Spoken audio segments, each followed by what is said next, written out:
All right, well, thank you all for joining us this evening. All of you are either corporate partners or your EM members, and everyone is excited to learn a little bit about the consulting industry. So thank you all for being here, and thank you to our panelists who are here. I'll do a brief introduction. In case I haven't met some of you, I'm Megan Thetford. I'm the CEO of Elite Meat, and we have Garrett Harrell, who is our COO.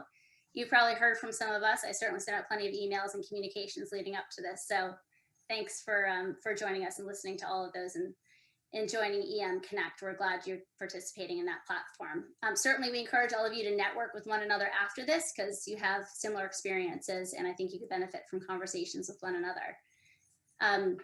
So I'm going to go ahead and introduce our moderator, Brady Trainer, who is working currently at MITRE as an information security officer. Brady is very familiar with the consulting industry because he came from PwC in Boston. So he will be moderating the conversation and certainly chiming in with his opinion and his insight as well. I'm going to go through and introduce our panelists. And I mean, you guys can certainly just give a wave so everyone knows who you are, but they'll see your face when you're talking. Pat Conrad is here from Deloitte. And Pat is one of our corporate partners. He's actually spoken at one of our conferences before last year in New York City. And he works with the Workday Alliance, and he is a Marine Corps veteran. He has an upcoming event, actually, that you'll hear more about in August, which is going to be a great resource for our members. I think it's August 6th. Is that correct, Pat? Yes, that's correct. Great. So Pat is going to speak a little bit about his experience working at Deloitte. Steve, who is not with us, but we can certainly bring him back into the loop. He's going to be our connection at PwC, working in the Chicago office. We have Lou Emery, who is a member, and your current title, Lou, and correct me if I'm wrong here, is Implementation Associate at McKinsey. Yep. Is that correct? Okay, great. Former Navy SEAL, and you're currently located in Dallas. Yep. Great. We have Kelly Lombard. Kelly, are you still on with us? Still here. Okay, great. There we are. So Kelly, also a member, a consultant at Bain, currently located in New York and is a Navy EOD veteran. We have Matt DeVivo, who is not a member yet, but should be. He is currently employed at McKinsey, but is representing a veteran in the consulting industry and can provide some insight on what it's like to be in the consulting industry. Matt is also known for his podcast, Thank You Now What, about transition. Some of you may have heard it. If you haven't, certainly check it out on the platforms that are available to you and download it and take a listen. He's given a lot of credit to Elite Meat and supports the nonprofit space. So we thank him for his attention to Elite Meat. We also have Nick Bleeker. Am I saying your last name correct, Nick? Okay, great. Who is currently a consultant at BCG and is a Navy veteran, and you are located in the Philly area, correct? Yep. Great. So those are our panelists. Everyone has great experience, some longer than others in the consulting space, but all have different perspectives on their current positions, how they got there, what the culture is like at the organization. So feel free to ask as many questions as possible. We have a list of questions that came through from folks in advance of this event. So we're going to hit those first. Brady's going to lead off the conversation. But at the end, we're going to open it up to a Q&A forum. So make sure that you make a list of any other questions that you have and leverage this opportunity to get as much information as possible. Does anyone have any questions, comments, concerns before we get rolling? Nope. Great. Okay, Brady, I'm heading it over to you. Awesome. Thanks, Meg. So like Meg said, we kind of have a list of questions here. So I'll keep these open to the panelists, give you each a chance to chime in. And if not, I'll kind of pick one of you. So to start off, I know a lot of people, like veterans getting out, interested in consulting, have asked me, and I'm sure this is the same story for everyone. Kind of the number one question is about the culture of consulting. What is the culture of in the Big Four at BCG? What does that look like? So, over to our panelists, what is your impression of that culture? Brady, I'll jump in if no one wants to. Yeah, go ahead. Yeah, go for it. Hey, this is Pat from Deloitte. Culture, I would say, is very much team-oriented, which is maybe one of many factors why I think veterans are a good fit. It's kind of like you have a a family on the road. When you travel so much to your client site, you really get to know your coworkers very, very well, because you're always going out to dinner together and working in the same offices. So granted, I miss that. We all miss it due to COVID, but the culture is very family oriented. I think it's a culture, and this is Deloitte, that is very flat. Never would you be remiss if you were to ask, being a senior, let's say junior analyst, asking the most senior partner on your team or in the firm for help is encouraged. You don't have to go through the chain of command. That does not exist. In fact, if you twiddle your thumbs and are struggling and not ask for help, that's a bad thing. That is one thing I had to get over, right? Was don't be afraid to ask questions. Very matrixed. I have arguably 8 to 12 people who control my career, who control my compensation, promotion. So I don't have one boss. I report to a bunch of different people for different kinds of reasons. But I would say that's a good start. I'll pause there. Yeah, I think you keyed in on one thing that I think is super important, and that is, I can only speak to BCG, but I've heard similar things from most successful consulting firms, and that is, they hired you because they want your opinion. So, I've been in meetings with Fortune 100 CEOs where I've spoken up, and I've only been with the firm for 15 or 16 months. I don't know. COVID time is a relative. I don't know. 10 years, 10 months, something. Anyways, but they want your opinion. That's why they bring you in. So it's something that is it's encouraging. It's inspiring. It helps me feel like the mission matters. There are cases that you will take, and I'm certain that Lou or anyone else who's at one of these firms, you're going to be on a case that feels totally boring and you're not super excited about. That's going to happen. We've all been on missions like that, but at least that like your input is still valuable even on those. So it still makes you feel, and I agree, Pat, on the teamwork thing. I have traveled for a big portion of COVID, and it's been, I think, even more of a family setting in that, as we were only allowed to be mask free with like those few of us who were on the case. So it feels a lot like, a wardroom or whatever it feels a lot like you're on that small crew again. And I've really appreciated that. Yeah, like Nick, I've been traveling since I joined the firm, which was last August. And echoing the family feel, or the small team feel, very flat.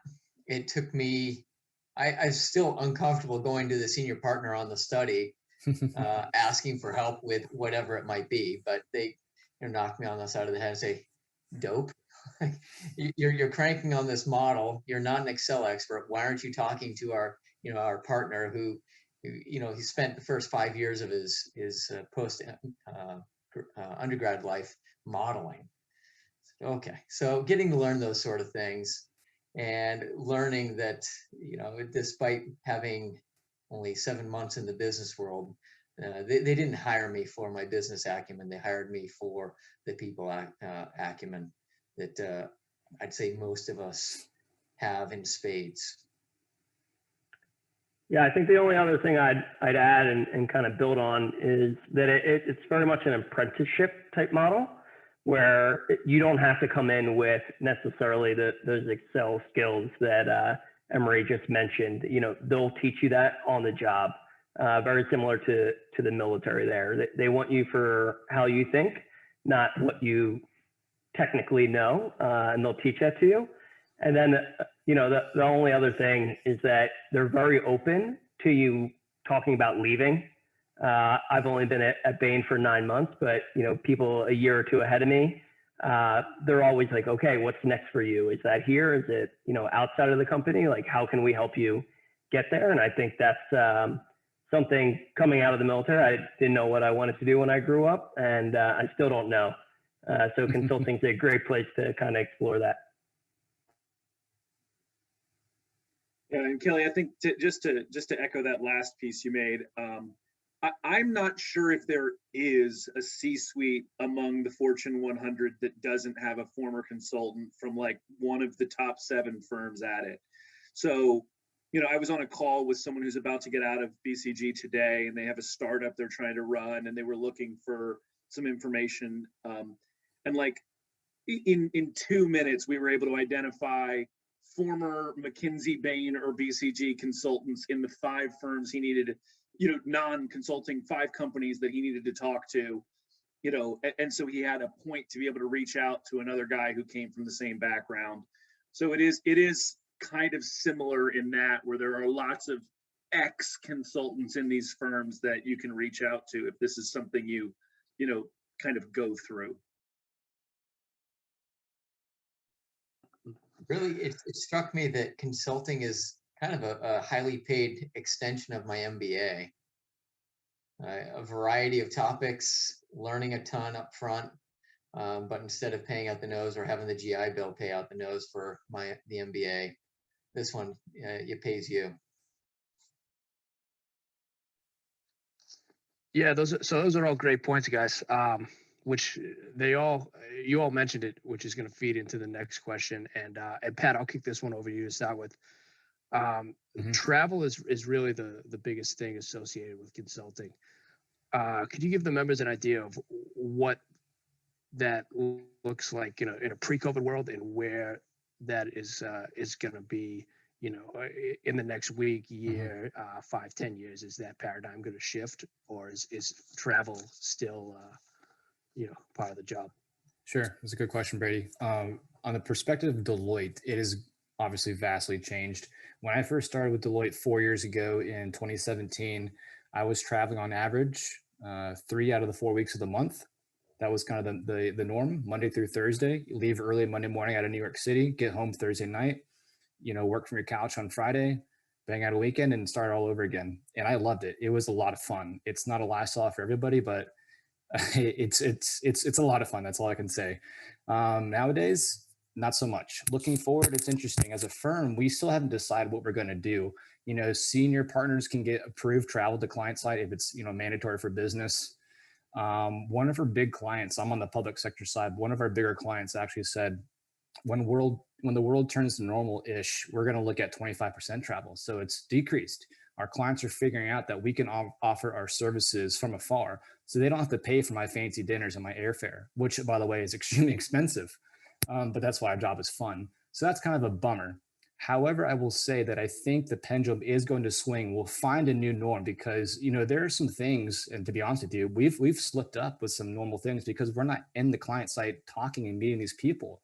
Like, you don't get to know their personalities. You don't get to see their ticks. So like, sometimes we're missing things in here and there. And, the partner is like, hey, what's going on? We're like, I don't know, but to be honest with you, if I was in Seattle, this wouldn't happen. I know that's not a valid excuse, but there's something to human contact, right? So we'll figure it out. But yes, consulting has changed forever, unfortunately. Like I said, the travel is an absolute blast.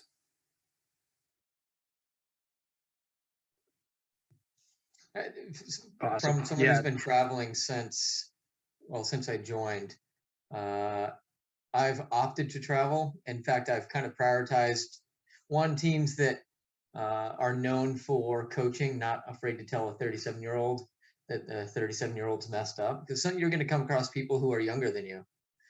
But the second thing I prioritize is teams that travel. So that's been in manufacturer supply chain. Do I belong there? Maybe not. But I like the travel. I like the on-site engagement. I like the team room.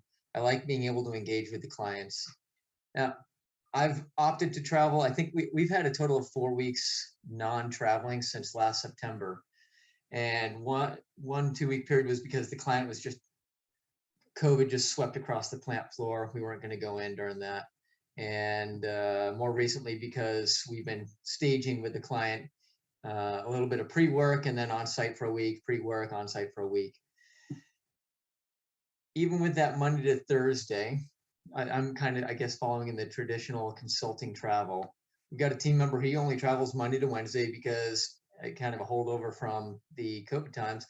He was taking advantage of Thursdays. He was watching his kids' school bus stop with the other 20 kids that are out there. He kind of moderates that. So he has to be home on Thursdays because that's the thing he does back home. And we're also talking to other folks where it's week on, week off, or just people are kind of growing onto this idea. I'll use the phrase conscientious travel. Like, do you have to travel? Is it necessary?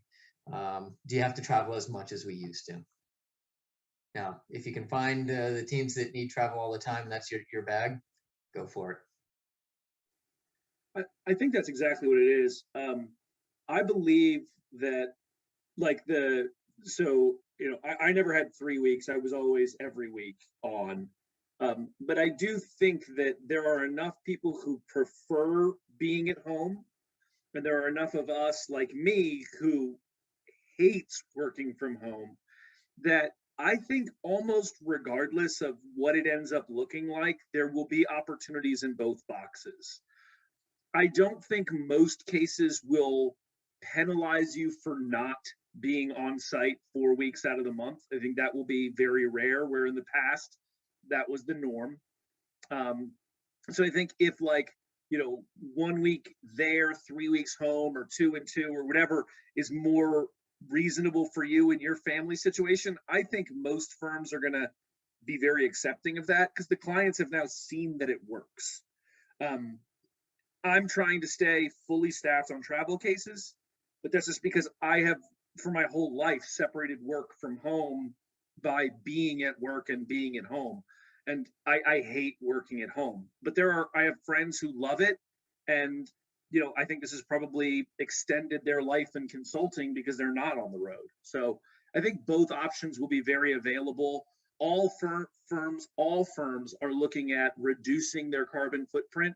So there, without question, will be less travel. That is just true. But I think that there are enough people who don't want to travel where the opportunity, if that's what you like, for most firms will still be there. Yeah, maybe to give another point of view, I personally have prioritized not traveling. So I'll take the other side of Nick's bet there. But I also think, when things go back to relative normal post-COVID, you also have to factor in what kind of consulting you're actually working in. I personally do private equity consulting, and for that, there's very little travel, even in normal times. The clients, there's nothing to go to their office to help them with. You're other than giving a interim or final update, which is usually in New York or something like that. Where as a different type of consultant, you might have to be on that plant floor, like Emery said. So just another thing to consider when you're looking at what type of firms you want to apply to and what type of work within those firms you want to apply to. Awesome. Thanks, guys. So the next question is about experience. In all of your guys' times that you've firms and in your different practices, what type of experience or education is considered a must-have, and what is more of a nice to have?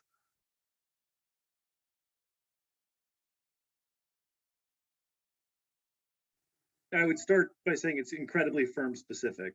And I think that, to say anything other than that would be misleading.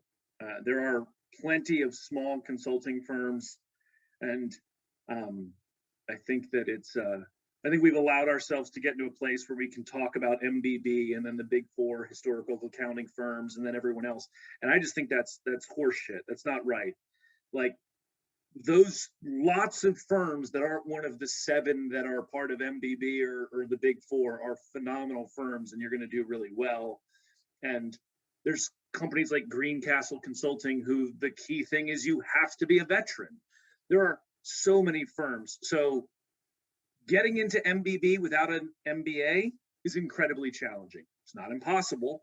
I don't have any graduate degree, but it's challenging. Getting into the big four without an MBA or accounting experience is challenging. It's not impossible. So I think it really, really depends on what firm. And I think that it's super important to consider that it is firm specific as to what is a requirement. Deloitte has a phenomenal training program. Pat can talk about it, I'm sure, but I think it's called CORE or something. That's great if you have, if you meet the requirements to go into it, which is a wonderful way to meet people who are in Deloitte and potentially get there. Accenture has a great program for junior officers to learn about consulting. And that is a phenomenal opportunity for people who meet that requirement. I don't know a ton of people who've made it to Bain, McKinsey, or BCG without an MBA or a graduate level degree. It's not zero. I know some, but I don't know a lot. It's a challenge. So if that challenge is something that you're ready to take on, I'm happy to chat with you about how I did it. I don't know that my path will work though. Like, I don't want to say that what I did is the right answer. And I will certainly say that my solution of only applying to one firm was dumb. And I recommend incredibly against doing that. It's a terrible idea. I think it's super important to know that whatever the minimum requirement is, it changes so drastically from firm to firm. If you can get an MBA, it will give you a leg up. There's no question. That's just true. But it's not a barrier to entry if you do the rest right.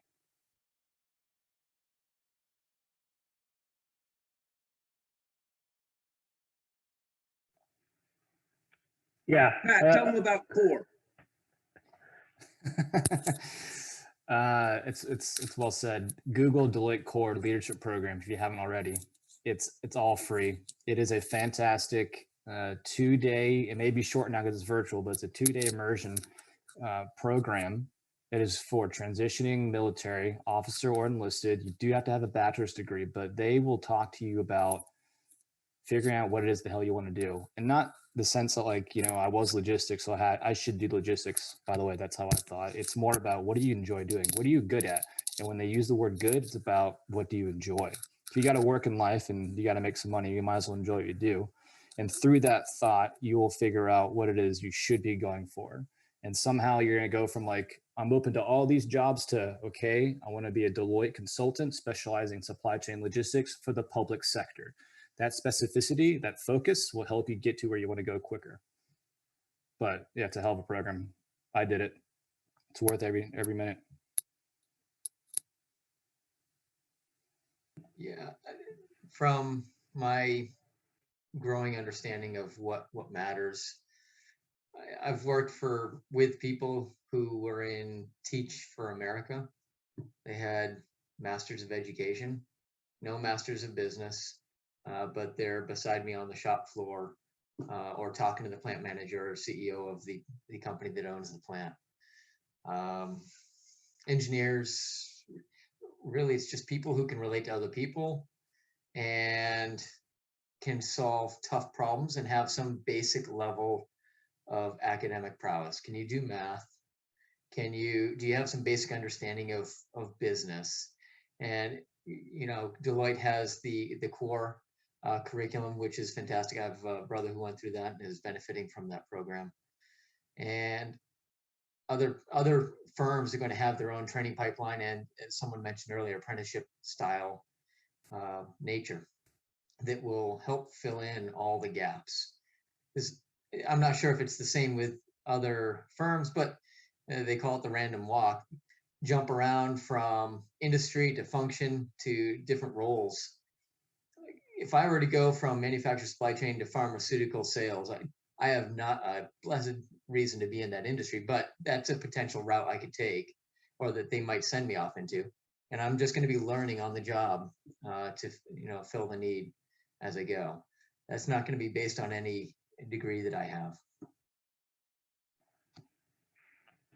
Yeah, as somebody who came through the MBA pipeline, I think the main benefit that you get there, it's a very structured recruiting pipeline that you go through, that you get out in front of, the Big Four and MBB. It just gives you a lot of touch points. That being said, MBA is not appropriate or necessary for everybody. All depends on where you're at in your transition in your life. So like Nick said, it's more of a nice to have than a need to have. And I'll say, especially right now, the market's super hot, and I know Bain, BCG, and McKinsey specifically are hiring like crazy. And that MBA pipeline is not open until next year when the next group of students come. So I know they're hiring people off the street right now. Awesome. Thanks, guys. So speaking of career development, curious to hear at each of your firms, what does the path and timeline look like to getting to partner?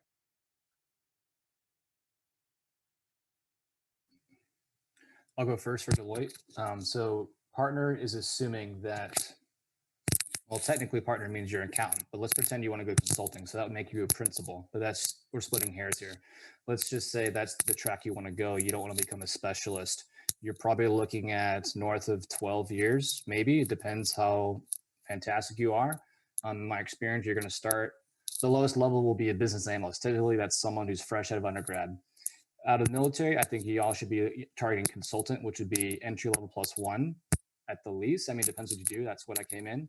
Then you go to senior consultant, manager, senior manager, and then partner. Essentially, you're going from supporting a functional role all the way up to helping to sell and grow a business. I think was the easiest way to say it. The question about training and development, yes, it exists. I learned basic consulting school classes. I've learned how to be a human capital consultant. I learned about cloud software. All the resources you find are going to be there at big companies, which is a huge benefit. Going for a larger firm that's got a lot of money willing to be invested in your development.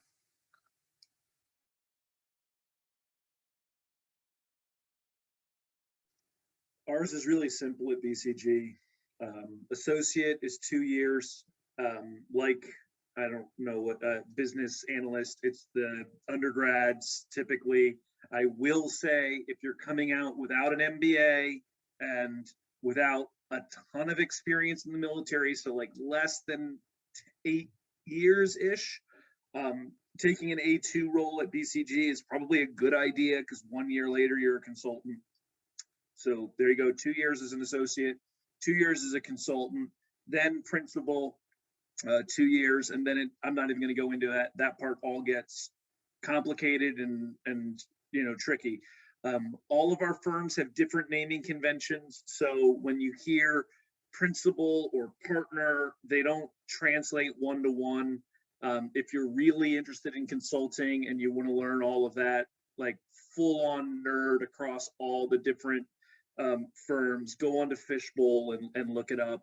I didn't do that, and I wouldn't recommend it because it's full of people who tell you why this is the best or worst job in the world, but it will give you that data if that's something that's important to you.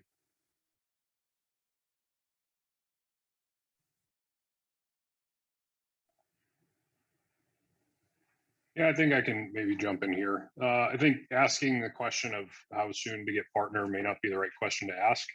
It's probably asking what is an appropriate level to come in at and where can I look at my development, right in front of me, or how to think about it. So, the difference between at our firm, as Nick just said, the titles differ among firms, but you basically have an entry level, which is just out of college, and then a level with some kind of graduate degree, which for us is associate, for entry level as analyst.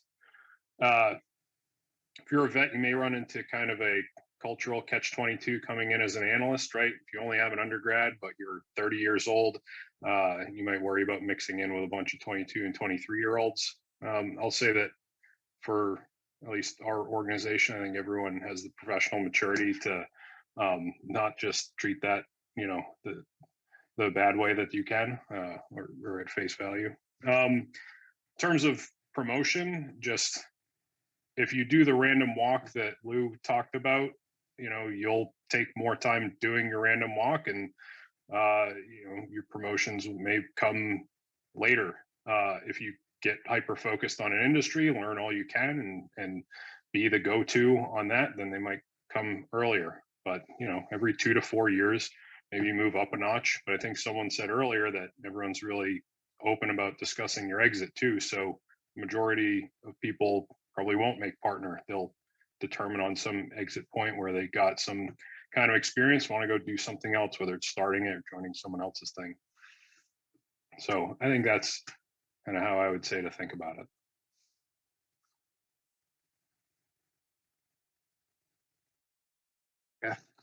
Awesome, guys. Thanks. Pat, you kind of touched on it, and I'm curious to hear your response about what type of not only like coaching and mentorship programs exist, but also upskilling, right? Like, so at PwC, there was a huge emphasis on digital upskilling, getting read up on, UiPath, a ton of different tools. What are your guys' firms provide to make you more valuable? Thankfully for veterans, we have a separate training program that's offered. I went to veteran only training for like those who were hired within 30 days, and that was fantastic transition training. This is on top of core, by the way, about just, basic stuff. Like you used to call everyone sir and ma'am. Don't do that here. I mean, just the basics, but it was free. And they flew us to DC, dinner. I mean, again, that's the culture thing. It was so much fun. Depending where you sit, whether you're strategy, management consulting, or transformation, workforce transformation, all these different departments, for lack of better terms, you're going to get training at every level of promotion, right? So within this realm, this box, a consultant's expected to do this. Here's how to do it. You pick up senior consultant, go back to training. On top of that, our firm allows you to pick any training. This is pre-COVID, any training around the country once a year, I think, up to a certain dollar amount. So we'll pay you to, go fly to San Francisco, go learn about mergers and acquisitions. Just go for it. So the choice is there. They'll, if you can get a partner to support you, I think you can get approval of just about anything. In short, I feel very confident about what they offer and my career progression and growth. There's no shortage of training. The thing that you're short of is time, not training. So the availability to learn more will be very much provided.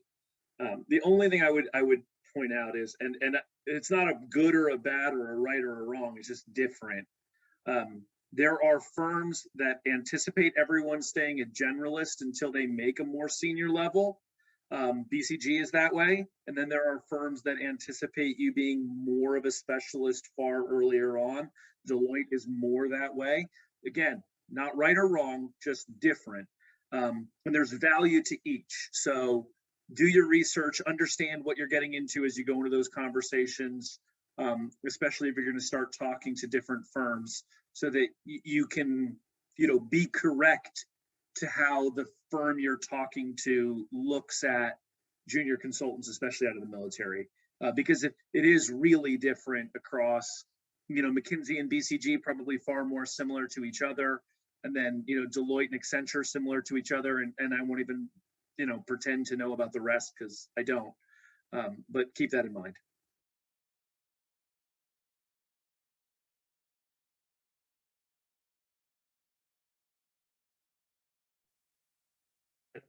Awesome. Thank you, guys. So Megan provided a couple more questions, but I know we're running up on time. So why don't we open it up to the group to kind of get specific with what you guys are thinking. So feel free to chime in with any questions to anyone specific or just to the entire panel.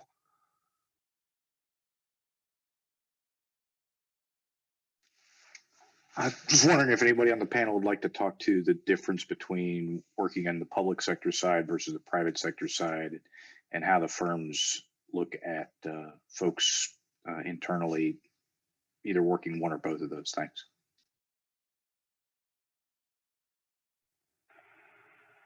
I would say for Bain, we don't do public sector work, so makes it easy. We work with contractors that work with federal governments and such, but they made a strategic decision not to get involved in public work. I'll speak very briefly to BCG on this. There is a separate practice called BCG Fed. And what BCG Fed is it allows you to continue to maintain your security clearance. The other thing I will say, and I'm shocked by this even as I'm saying it, because I still don't believe that it's true and I'm living it. They don't care if you move back and forth from Fed to non-Fed at BCG. That is absolutely not true across all firms. That is just not true. But at BCG and at McKinsey, if you have a clearance and you do a Fed case and then your next case is, not Fed, that's totally fine. I have taken Fed cases, but it's only because I didn't go to business school. And so I thought the fact that I spoke the language of, my first case was Navy, my last case was Navy, I spoke Navy. And so at least that helped because I didn't speak business as fluently. And I figured I should give myself at least one leg up where I could. Hey, Matt, for Deloitte, yes, the two sides of the coin exist. And like Nick was saying, we do have a defined line. People have jumped back and forth before, whether it's a formal lateral move or they're, hey, I'm going to go help out in this project real quick just because I have a niche skill. That does exist.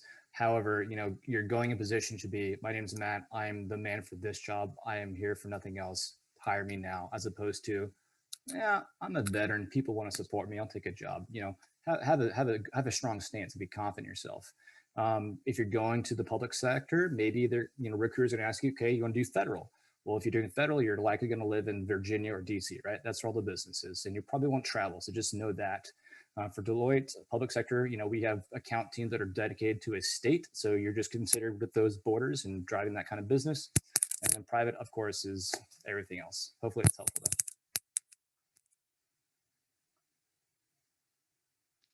Thanks all. Awesome. Thanks, Matt. All right. Any other questions from the group? I see Kyle has a question. Thanks very much to you guys for taking time out of your day to come talk to us. Super helpful. We sort of got into this a little bit, but like, say you are interested in specializing within a particular industry. Sounds like some of you guys have had scope to make that choice, and some of the firms encourage that, some of them don't. Could you just talk a little bit more about how you see that, how it works at your firm, and how it works in the industry more broadly? Sure, I can start off. So, if you come in at the analyst associate level, and I think someone had a question in the chat about this. So, they're not really asking you to specialize in anything. At our firm, you do have the opportunity to kind of take the random walk or to try to specialize early. So the way that you do that, if you know exactly what you want to do, is through internal networking, right? So you find out who is, who are the partners in this industry, or you try to talk to some other people who have done whatever function you're trying to get into, and just talk to more people. And like, project staffing is cyclical, is always going on. So you have to work out the timing, but really just keep in touch with the people who are doing the stuff that you think you want to do. And if the timing works out, you can hop on with them. But yeah, I would say the key is internal networking and keeping in touch. And building on that, as far as internal networking, I've found it relatively easy to reach out and build connections with folks. I mean, even senior partners, somehow they make time for someone who's been in the firm for less than a year, 15 minutes to half hour at some point in the next month. I'm just constantly on this roll of a couple info interviews within the firm each week. And I think if I wanted to specialize in a particular place, I could. I just start focusing on more people working in the space I'm looking at.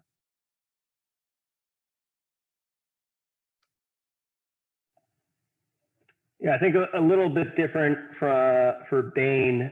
They prefer that you stay a generalist for at least your first 3 years. You can do a rotation through our private equity group, but that doesn't mean that you have to stay there. And then we don't have any internal like networking to get staffed as much on a case. That each office has a staffing manager who you tell them your preference, and then they work with you to put you on a case. But so you lose a little bit of autonomy, and if you're really gung-ho about one industry, but you get that back in kind of a wide breadth of experiences. So all depends on what you're looking for.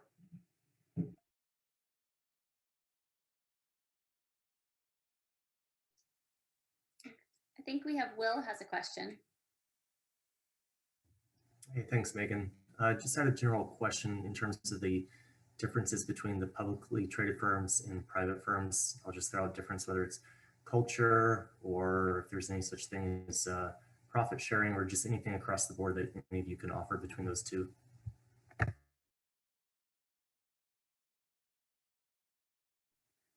I'll just say, if you end up at, look, again, I think that one of the problems that we have is this idea that you have to end up at this, you know, the BCG, McKinsey, or Bain, and if you didn't, something has gone wrong. And I can't emphasize how not true that is enough.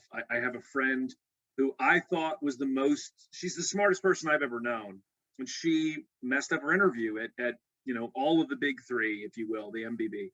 And she ended up at Deloitte, by the way, Pat, and she crushed it.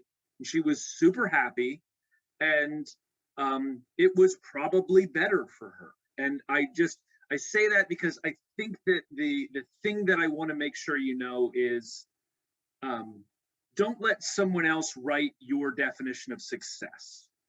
That said, yes, McKinsey, Bain, BCG, the pay is substantial. There's profit sharing and everything else. Your bonuses are big. All of it's ridiculous. They pay far more than I ever thought I would make. That's just true. Fine.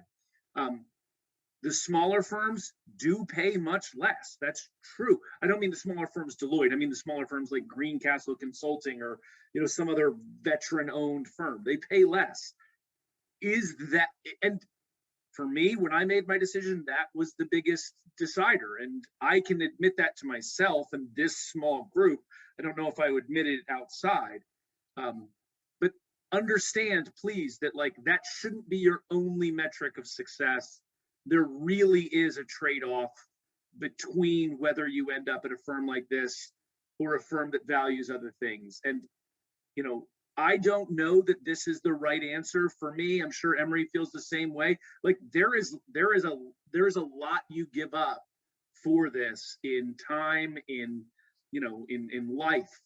You know, I mean, I work a lot, hours, and when I'm finished this, I'm going back to work. So just keep that in mind, and I think that's important, Will. But there is a huge difference in every scale when it comes to compensation between, you know, the private and public firms. I'd encourage you all to, if you're looking at consulting, get info interviews with 4, 5, 6 people in each of the big firms or whatever firms you're looking at. Not necessarily to learn the language, but to learn the culture. By doing that in 2019, when I was looking for jobs, I was able to rule out firms where I could not see myself thriving in the environment that I was hearing consistently across people from within a firm. Because after you get 4 or 5, you start to hear common themes, and you can see yourself or not see yourself in that environment. And for me, the reason I picked McKinsey is because it moved the fastest. I interviewed with KPMG. Next week was McKinsey. The next week was second round McKinsey. And then a few hours later was my offer. Had KPMG, which was one of the firms I could see myself in, had they moved fast, I probably would be with KPMG because I'd already seen myself through these info interviews thriving in a couple of different firms. I mean, at this age and with the experience this group tends to have, I would discourage you from going into a place where you're going to be working long hours and hating your life. You're going to be working long hours regardless of where you go. And you might as well take your experience and the wealth of, you know, I guess that you bring to the table and bring it to a place that values you and bring it to a place where you can thrive. I'll offer a very quick answer that's a little off the beaten path. Well, is what does it matter? I mean, honestly, if you're looking at Deloitte, massive firm, privately held, the idea of partnership isn't even going to be close to you within 10 years. And when it does happen, since we don't answer to shareholders or the public, we've got all these business partners that say, Pat, I don't like that guy, out. It's that simple. But I mean, you're coming out of the military. Let's start with square one, man. That's down the road. Don't, you got plenty of stuff to worry about. Just my opinion.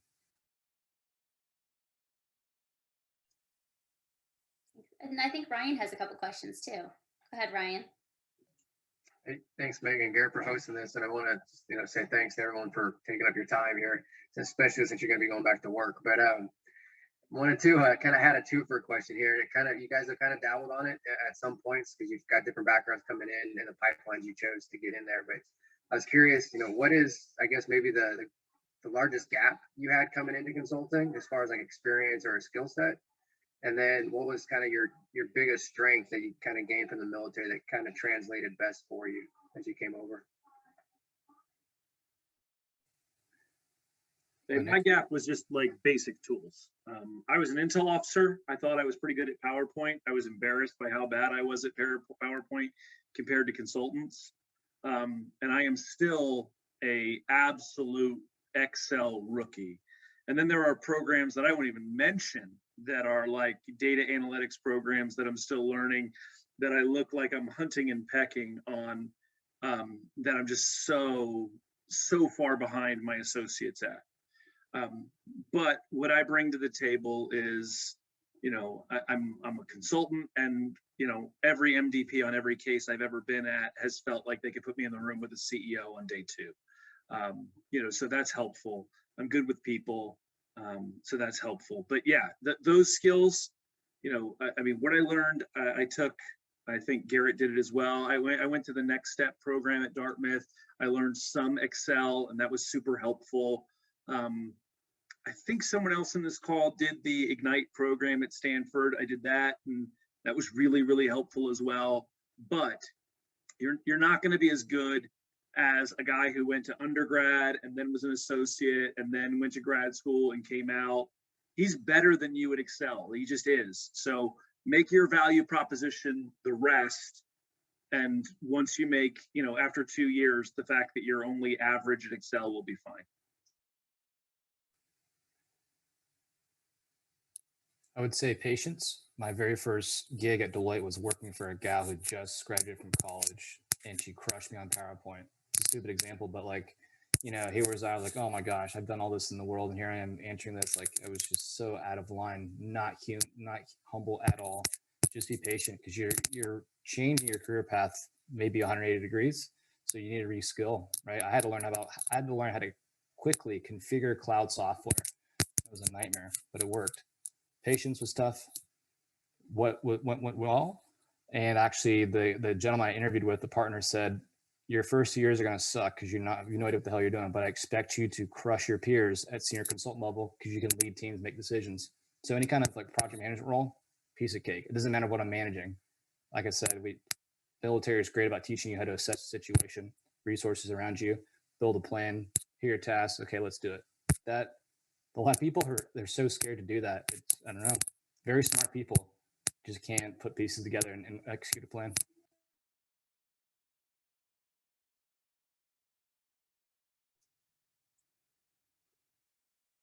I think it's a good point, Pat. And Matt, you and I have had that conversation about humility when you're kind of going into these roles. Does anyone want to touch on that? Kind of checking yourself a little bit before you get into this industry? Yeah, since we've talked about it, I think humility is a very important thing, right? We all say that we have plenty of intangibles coming from the military, but that can't be the only thing you're banking on. So, do take some time to learn the skills, not just skills like office or data querying or something like that.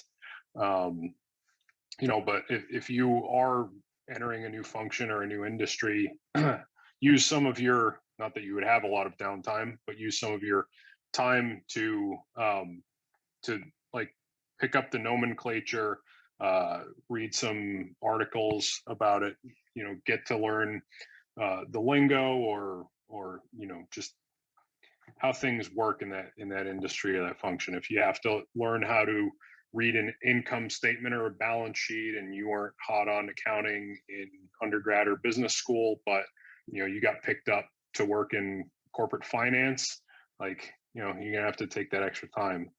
I would say another thing is be open to evaluating and potentially changing the manner in which you work. So if you are someone who likes to go head down solo for hours on end, some of your, that just won't work sometimes, right? You'll have to iterate every 30 minutes while bouncing off different team members to get a product by the end of the day that's ready under a deadline. You may face 4 or 5 deadlines within the same day on different projects. So, personally, that's something, that I've had to look at, how do I work? How do I synthesize feedback, share notes with other people who haven't been in the same room as me, but to keep the rest of the team informed. And it's different no matter what you did in the military versus now. It's just going to be, you have to be open to changing the manner in which you work, but also upskilling and cross-skilling.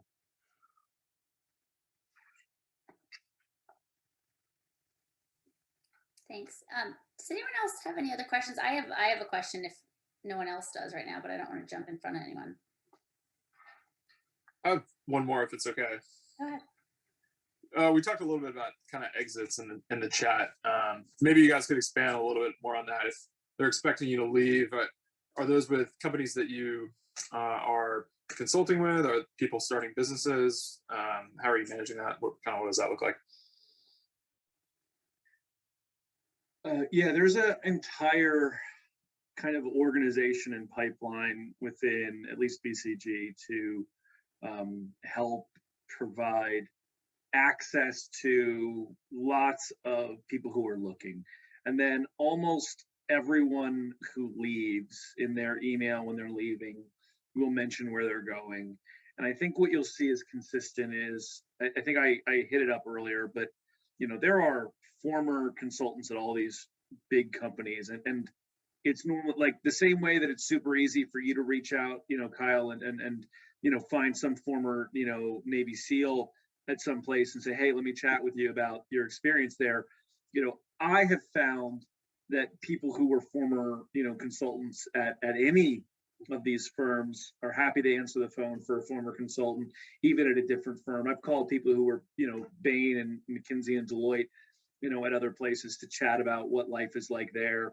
And they've always been happy to answer the phone and chat with me. So, but there is an actual established off-ramp program, and there are like paid time where you get to transition from some of these firms depending on when you off-ramp. It's complicated. This isn't the right forum for it, but between 1 and 6 months, depending on where you are, of paid time to find where you're going, because it's in every firm's best interest to ensure that the people who are leaving the firm leave with a good taste in their mouth and end up someplace that can afford to hire us. So.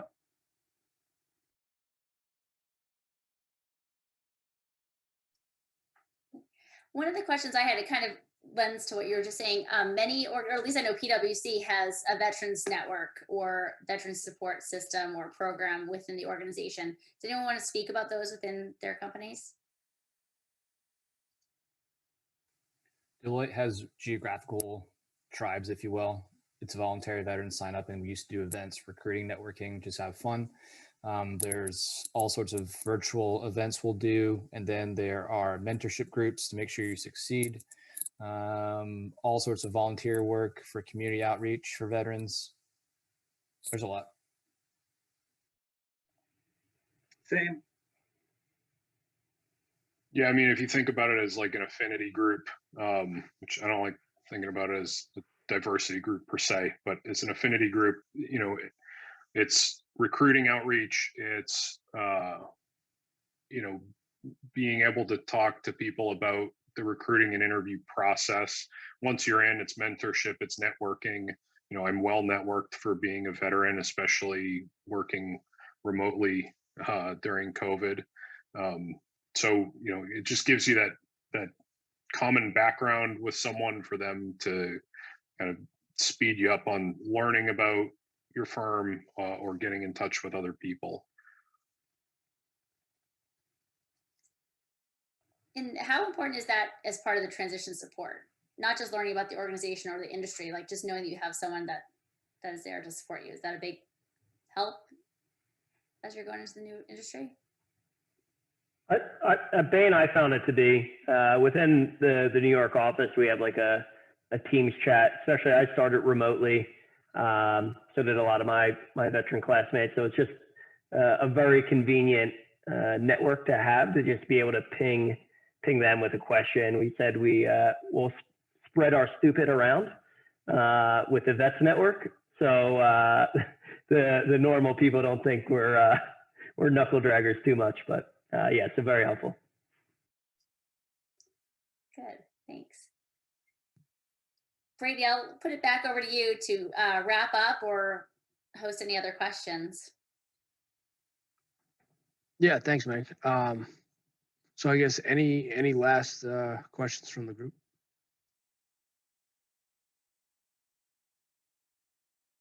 Okay. Well, listen, thanks a lot, guys. I know, especially to our panelists, I haven't been there. I know you guys all going to log back on and get back to work. So appreciate your time. Appreciate everyone else joining.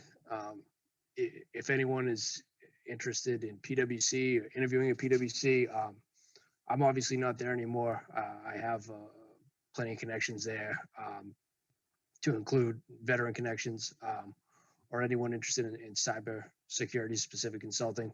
I put my email in the chat. Absolutely will make time for anyone. So please don't hesitate to reach out.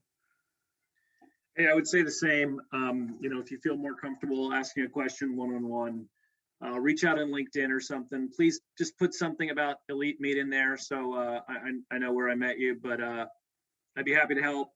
I'm sure all of the panelists were. That's why we're here. But reach out, see what we can do, and we'll help you succeed. None of us do it alone. So we're stronger together.